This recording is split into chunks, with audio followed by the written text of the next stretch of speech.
mics, so you better be careful. Okay, I'd like to invite the confirmation students for 2018 to come forward. I invite Emily Burke, Sarah Henson, Allison Jansen, Emma Clazing, Philip Martinez, and Sydney Winterberg. Okay. May be seated, and so don't sit on the mics there. So you three will share that mic, and you three will share the other mic. One thing I really like about this class is it covers all of the hair color spectrum. Right? I don't know, Sarah's, yours was green or blue the other day, right? So, yeah, we got them all here. Okay. So, confirmation, as you know, at Immanuel is a 2-year program led by Tony Wright. Say hi, Tony, way up there. And during this 2-year period, they were given a whole lot of information, and they assessed a lot of things. They discussed a lot of things. There was a lot of encouragement. Questions developed, relationships hopefully grew stronger, and hopefully faith was stretched, and also they had a lot of fun.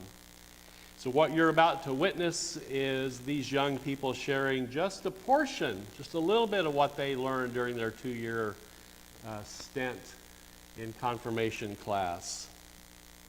And I'll begin with Allison. Allison, share with us the things each member of your class was asked to memorize for the tests that you took during confirmation. We had to memorize the Lord's Prayer, the Apostles' Creed, all the books of the Bible, and the 10 Commandments. Great. You officially know more than I do. Emily, name the 2 sacraments we celebrate here at Immanuel. Baptism and communion. There you go. Thank you. And Sydney, over here. Sydney, share with us why you think Holy Communion is meaningful. I think Holy Communion is meaningful because it's a time to remember the sacrifice that Jesus made for us all those years ago. Great. And Philip, why do you think the sacrament of baptism is important? Promises were made by the parents. It's the start of a lifelong journey of faith, and promises are made by the parents to uphold the child in a Christian family. Great. And Sarah? Where are you? Over there. Sarah, explain what you understand to be the connection between baptism and communion. That's a hard one. You're pledging promises to yourself. Others are pledging promises to you, and so promises go both ways, huh? Baptism, communion. Never thought of that. That's good. Okay, Emma, finally. Immanuel follows what we call the lectionary or liturgical calendar. Name the 7 seasons of the church year in order, beginning with Advent. Advent, Christmas, Epiphany, Lent, Easter, Pentecost, and Ordinary Time. Wow, you got the ordinary in there. That's good. Okay. So that was round 1. No one got knocked out in round 1. That's pretty good. Kind of out of curiosity, how many of you out here have been through this process of questioning Sunday here at Immanuel or somewhere else? Wow. So they all know more than I do. It's scary. It's a great process. So this is just to show you that you're not alone. We're not the only ones to do this sort of thing. Other churches do this as well. So you're following a long tradition. And it's a beautiful tradition, and you'll never forget it, I promise. Okay, so now I'm going to ask a few of you to recount the key events that took place in Jerusalem during what we call Holy Week, the last week. And I'll begin with Emily. Over there. What happened on Palm Sunday to midweek? So branches were spread on the roads, and Jesus rode into Jerusalem on a donkey. There you go. Thank you. And Allison, tell us what happened on Maundy Thursday. On Monday, Thursday, we commemorate the Last Supper and the events leading up to the crucifixion of Jesus. And it's also when Jesus took bread and took wine and gave it to the disciples. Okay. And Emma? Tell us what happened on Good Friday. On Good Friday, Jesus was condemned to death by Pontius Pilate, and he also suffered his crucifixion and death. Okay, thank you. And finally, Philip, you get the hard one. What happened on Easter? The tomb was found empty. Well, the stone was rolled away, the tomb was found empty, and he was risen. There you go. Thank you. Okay. This is for Sarah. Jesus was asked, which commandment is the most important? Tell us what was Jesus' response according to the gospel. How did he answer that question, which commandment is the most important? None of them, because all of the 10 Commandments fall under love others and God. Love one another. Thank you. And Sydney, over here. What was Jesus trying to tell us when he washed the disciples' feet? Or what was significant about him washing their feet? Jesus wanted to tell us that he came to serve others and not to be served. Okay, thank you. And you can keep the microphone. So another question. Immanuel Church is associated with what Protestant denomination? United Church of Christ. Okay, and explain what you know about how a church is runs or is governed in the United Church of Christ. What do you know about that? We are allowed to make our own rules and regulate our own church, but we have to follow a few simple guidelines that UCC has put up for us. Okay, and we call this local church autonomy. We're autonomous. We can pretty much do as we wish. Yeah, thank you. This is for Philip.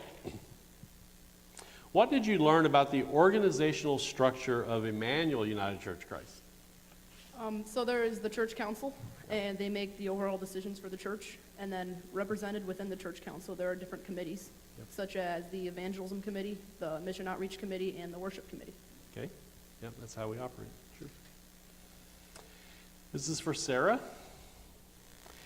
Sarah, explain why having a budget and operating within the budget is important to Immanuel or to any church. Why is a budget important? You need to budget your money wisely, and if you run out of money, then the church will shut down. It would, wouldn't it? Yeah. So what we're talking about here is stewardship. And stewardship is the sharing of our time, our talents, and our treasure, which is our money.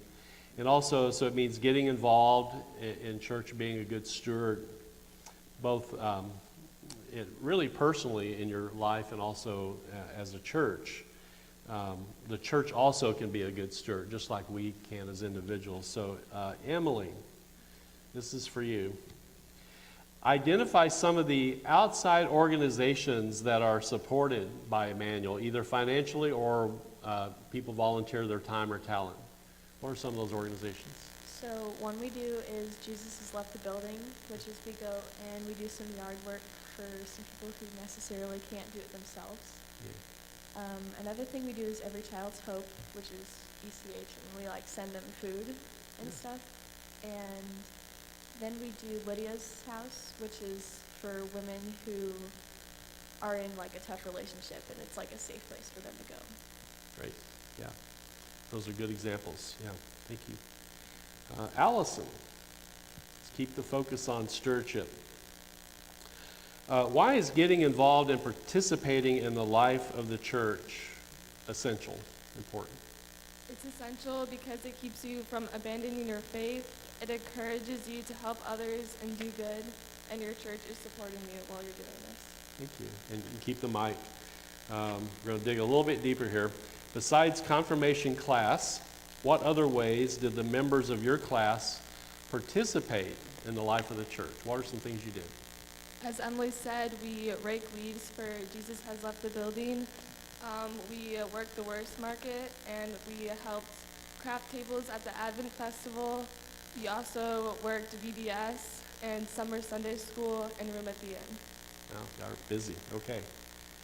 This is for Emma. Emma, in what new ways do members of your class plan to participate in the life of the church after you've been confirmed? Some of us plan to be leaders at Vacation Bible School. Some of us plan to be acolytes. We can also be a part of the church choir. We can be summer Sunday school teachers or regular Sunday school teachers. We are allowed to be ushers, and later on in life, we can be a part of the church council or board of Christian education. Right. Future council presidents right here. They're all waiting, I'm telling you. Okay, this is for Sydney. These are we're going to move to a few theological questions, okay? So in the beginning, God created, and God continues to create. How are we called to care for all that God creates? We are called to take care of ourselves, each other, and nature. And we do this by doing food pantries and taking care of others and room at the inn. And we also take care of nature when we go to Jesus Has Left the Building and take care of our friends' yards. Thank you. Appreciate it. It's theology in action, right? This is for Emily.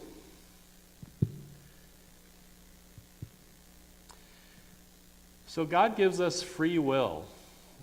Challenges arise when the decisions we make lead us astray. Interpret for us how this was discussed in your confirmation class. So basically in confirmation we learned that our actions bring consequences and to just choose wisely. Wow. Thank you. Okay, Allison, over here. There's a more lighthearted theological question. How can you best describe God's grace? God's grace is a gift from God, and everyone has it. We can't earn it, and we can't get rid of it. And God's grace helps us forgive us from our sins. Philip, got one for you. What sets Jesus apart from the rest of us? He is divine, and he has never committed sin. Thank you. Annie rode a donkey once, I think. Got to. Yeah, I've never done that. I think some people out here have, though. I'm talking about you, Terry, wherever you are. Sarah. This is for Sarah. Here we go. Attending worship as a class and taking notes on worship services was part of your confirmation experience. Pass along some reasons why this might have been asked of you, or why was it valuable for you to do that, to come to worship and take notes during the service? Taking notes helps us to pay attention and to detail, and coming to worship helps us with after confirmation and to be a part of the church service. Good. And Emma. Each of you wrote about what you believe, and you share these thoughts with us in worship, which, by the way, were magnificent. I mean, everybody I talked to says it's really good. Tell us about that experience. Why do you think writing your own statements of beliefs was worthwhile? Well, when I wrote my first copy of my statement of beliefs last year, it came pretty easily to me. Then when I got it returned this year, I actually had to sit down and ask myself, what do I believe? Not what was I taught to believe. Yeah. And when you ask yourself that question, you feel that your connection with God is a lot closer now that you know your own beliefs. Thank you. That's very good. It's very important. That shows that you guys are growing. You were learning and reflecting on it, you're right. Rather than just regurgitating what you read somewhere, you were thinking about it. So that's all the questions I have. What do you think? Do they deserve an applause or what? Very good. Ooh, go back to your seats. I'll take your mic. There you go. Thank you. Thank you. Okay. Yep. They do go back to their seats, right? Yeah. Okay.